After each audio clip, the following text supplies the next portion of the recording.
The Medium was touted as being a spiritual successor to Silent Hill, and is it that? Nah mate, not at all. It could have been, and there are things to like in The Medium, mainly its story, but all of its interesting ideas are half-baked and the game treads all the same tropes of other horror games. The game starts with main character Mary Ann sorting out the affairs of her dead father figure, and you have the thrilling task of finding the wank's tying clip. Wow! After the overdose of adrenaline calms down after doing this, you get a phone call from some bloke Mazza has never heard of, asking her to come to some spooky facility to find out the origins of her powers, and she just goes. Obviously said facility has dark secrets, and with both this and Mazza's quest to discover her powers' origins, you get a decently compelling story. There's not much subtlety to it though. I mean, there is a character called Sadness, which is Kojima levels of writing, innit? The characters are all well acted, but main girl Mary Ann cracks jokes at pretty stupid points. After getting chased by a demon ready to rip her skin off, she makes some crap puns about bolt cutters. Didn't know this game was part of the MCU. The Medium plays like many horror games you have played before. You walk around and collect notes and voice logs that flesh out the story more. You do tedious puzzles that stop the pace of the game dead in its tracks. And while some are quite unique, the majority are generic collect item, key, valve, you get the drill, or charge a fuse box. And the dual reality gameplay just adds more tedious steps to already boring puzzles, and it makes the game drag. New generation, same old bullshit game design. There are points where you are locked into either world and parts where you can switch between the two with mirrors, so that adds some variety, but it's still quite a tedious game. The slow movement speed doesn't help either. The game does feel like an on-rails walking simulator at points. In your Silent Hills you have lots of rooms to explore, but here it's mostly a linear path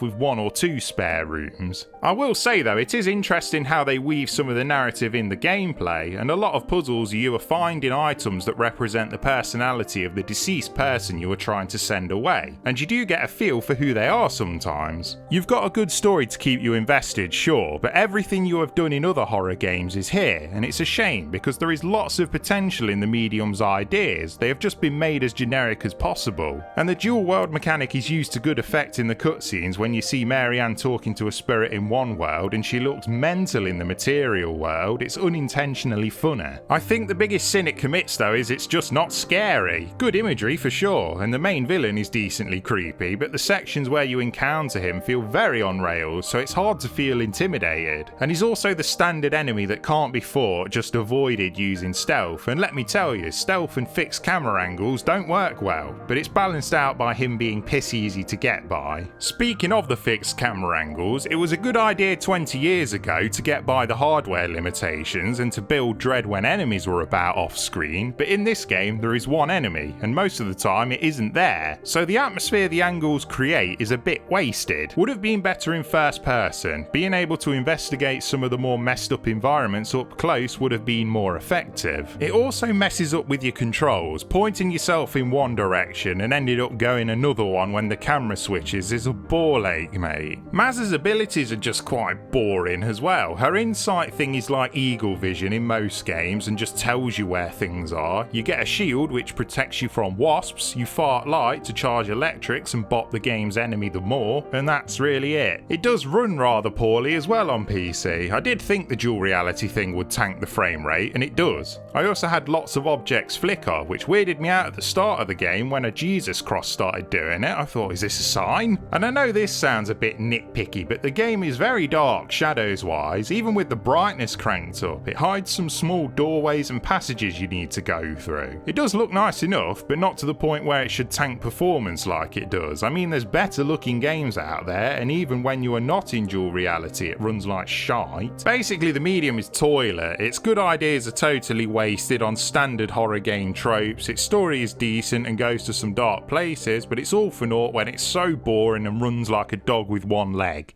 I'm such a mess, I'm lost, I'm no good at this.